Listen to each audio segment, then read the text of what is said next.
자, 오늘 여러분들과 함께 마태복음 7장 1절부터 12절까지의 말씀을 나눠보겠습니다. 1절부터 12절까지는 두 부분으로 말씀하고 있습니다. 첫 번째 부분이 비판하지 말라라는 부분이고 또 한 부분이 구하라 라는 부분입니다. 우리가 먼저 살펴볼 이 첫 번째 부분, 비판하지 말라.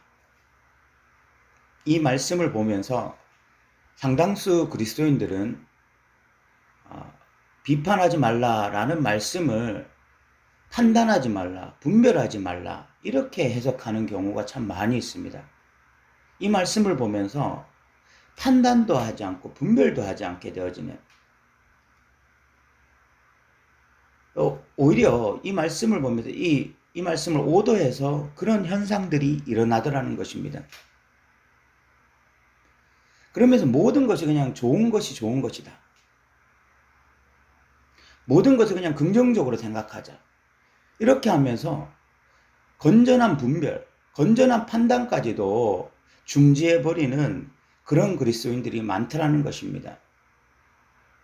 성경은 끊임없이 분별하라고 말씀하십니다. 예레미야 시대에 이스라엘 백성들이 거짓 선지자들의 메시지를 분별하지 못해서 결국 거짓 메시지에 빠지고 그래서 잘못된 길로 나아갔습니다. 분별은 그리스도인에게 있어서는 선택사항이 아니라 필수사항입니다. 반드시 분별하며 살아야 돼요. 건전한 판단을 하면서 살아야 됩니다. 그런데 그런 건전한 분별, 건전한 판단까지도 중재하고 비판하지 말라고 하니까 무조건 좋은 것이 좋은 것이다 라고 말하면서 모든 것을 그냥 얼렁뚱땅 넘어가려고 하는 그리스도인들이 많은 것입니다. 이 본문에서는 그런 의미가 아니에요. 이 7장 6절에 보시면 거룩한 것을 계획에 주지 말며 너희 진주를 돼지 앞에 던지지 말라라고 말씀하셨을 때 누가 개인지 누가 돼지인지 분별해야 되잖아요. 거룩한 것을 계획에 주지 않으려면, 진주를 돼지 앞에 던지지 않으려면 누가 개인지 누가 돼지인지 분명하게 분별하면서 온전한 판단, 건전한 판단을 하면서 살아야 될 거 아닙니까? 예수님이 지금 그런 측면에서 이 본문을 말씀하고 있는 것이 아니라는 것을 우리는 6절을 통해서도 확인할 수 있는 것입니다. 그럼 여기서 비판을 받지 아니하려거든 비판하지 말라.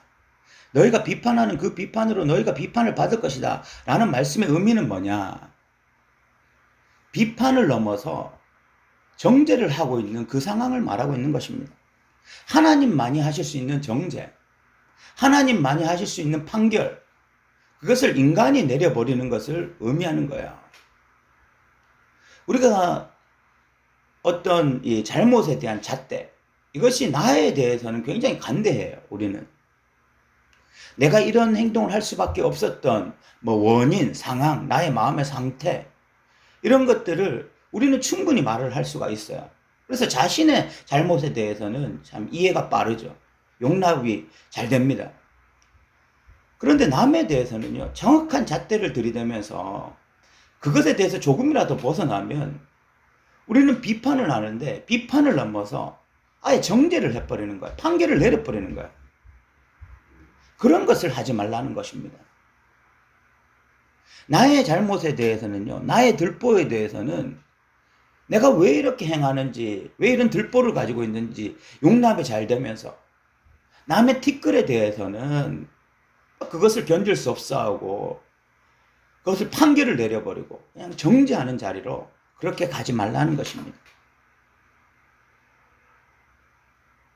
하나님만이 하실 수 있는 정죄, 하나님만이 내리실 수 있는 판결을 인간이 하지 말라, 그 말씀을 하고 있는 것입니다.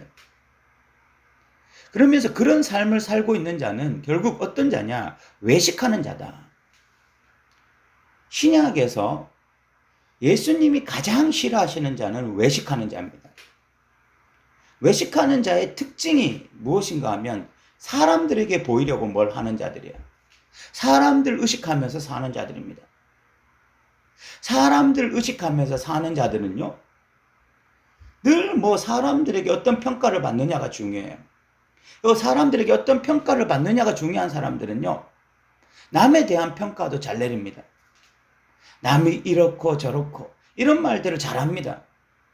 그런 말을 잘 하는 사람들은요, 결국 사람을 의식하면서 살아가는 자들이야. 하나님을 의식하며 살아가는 자들은 그렇게 남에 대해서 함부로 평가하고 판결 내리지 않는다는 거죠. 그런 자들은 외식하는 자다. 예수님이 이 눈 속에 있는 들보를 빼내고 난 다음에 다른 형제의 눈 속에 있는 티끌을 빼내라 이렇게 말씀하셨어요. 너부터 살펴라. 너부터. 하나님의 백성들의 이 제자들, 하나님 나라 백성의 제자들은 자신을 먼저 살피는 자다. 하나님 앞에서 자신을 먼저 살피는 자지, 사람들 관계 속에서 사람들을 바라보면서 사람들을 함부로 판결을 내리고 정죄하는 자가 아니다. 이 말씀을 하고 있습니다. 그러나 이 말씀 다음에 6절에 거룩한 것을 계획해 주지 말며 너희 진주를 대지 앞에 던지지 말라. 그들이 그것을 발로 밟고 돌이켜 너희를 찢어 상하게 할까 염려하라. 예수님은 비판하지 말라라고 말씀하시고 난 다음에 바로 하시는 말씀이 거룩한 것을 분별하라 라고 말씀하고 있어요. 우리는 비판하지 않지만 분별하며 살아가야 되는 자들입니다. 예레미야 시대에 거짓 선지자와 참 선지자를 분별할 수 있어야 됐던 것처럼, 참된 성전과 거짓 성전을 분별하며 살아야 했던 것처럼, 오늘날 진정한 하나님 나라 백성들은 분별하며 살아야 됩니다. 누가 개이고 누가 돼지인지, 누가 참 하나님 나라 백성인지, 어떤 것이 참 교회고 어떤 것이 거짓 교회인지, 무엇을 추구하며 살아야 될 것인지, 이런 것들은 철저하게 분별해야 됩니다. 그래서 거룩한 판단, 온전한 판단, 건전한 판단, 이런 것들은 당연히 필요한 것입니다. 비판과 이 건전한 판단은 다른 거예요. 비판과 분별은 분명하게 다른 것입니다. 이것을 우리는 기억해야 하는 것입니다.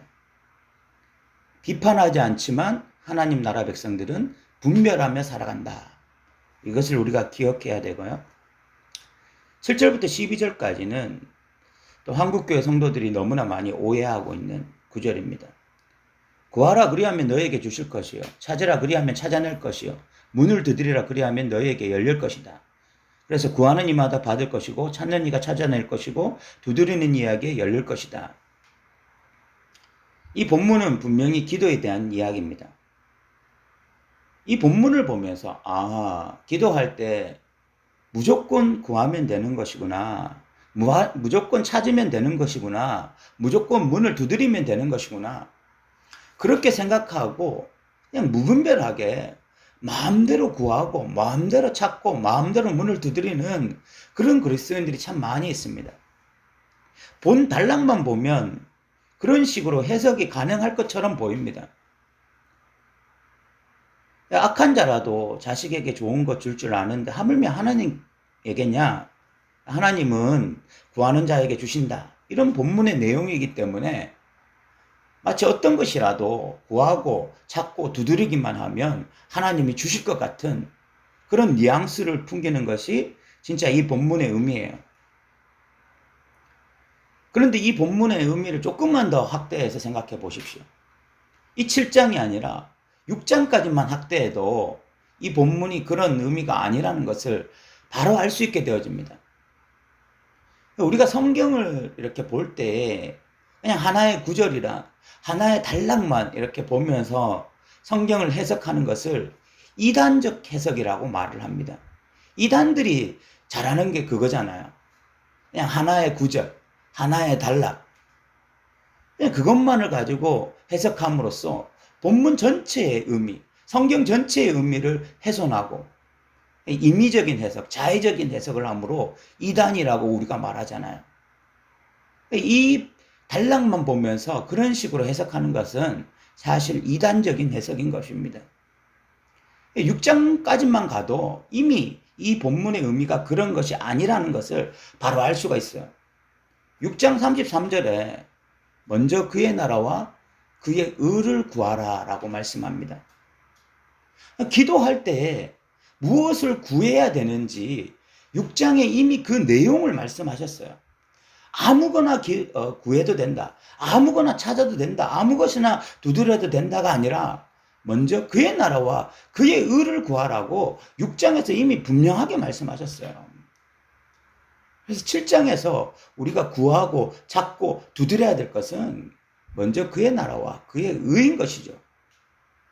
이것을 구할 때에 악한 자라도 좋은 것으로 줄 줄 아는데 하물며 하나님이겠습니까? 누가복음에서는 그래서 이 구하는 것이 바로 성령이라는 것을 우리에게 보여주고 있습니다.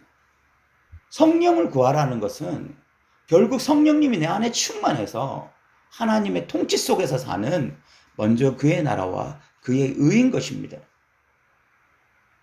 하나님 나라와 하나님의 의를 구할 때 반드시 이 기도는 응답되어진다. 반드시 이 기도는 너에게 응답되어져서 너의 삶에 이것들이 실현되어지며 살 것이다 라고 약속하고 계신 것입니다. 사랑하는 성도 여러분, 기도 응답을 받고 싶으십니까? 정말 하나님 나라 백성으로 살고 싶습니까? 먼저 그의 나라와 그의 의를 구하십시오. 악한 자라도 좋은 것을 줄 줄 아는데 하나님께서, 하늘 아버지께서 여러분의 기도에 반드시 역사하실 것입니다.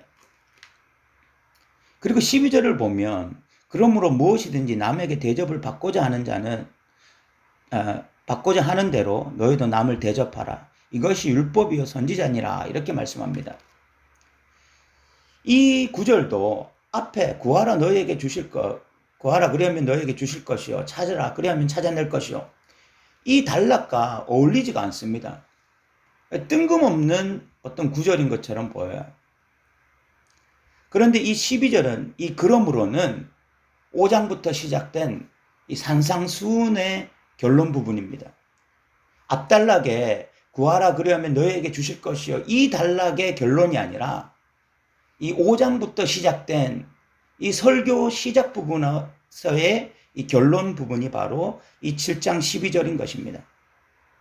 산상수훈, 이 하나님 나라 이 복음을 예수님이 설교하시고 난 이후에 결론이 뭐냐? 그러므로 무엇이든지 남에게 대접을 받고자 하는 대로 너희도 먼저 남을 대접하라. 이것이 율법이요 선지자니라. 하나님 나라 백성들은요, 하나님의 나라 백성이라 할지라도 남에게 대접받고 살고 싶습니다. 그런데 남에게 대접을 받고 싶은 그 마음이 있다면 먼저 남을 대접하면서 살아라. 남을 섬기면서 살아라. 이것이 산상수훈의 결론이다.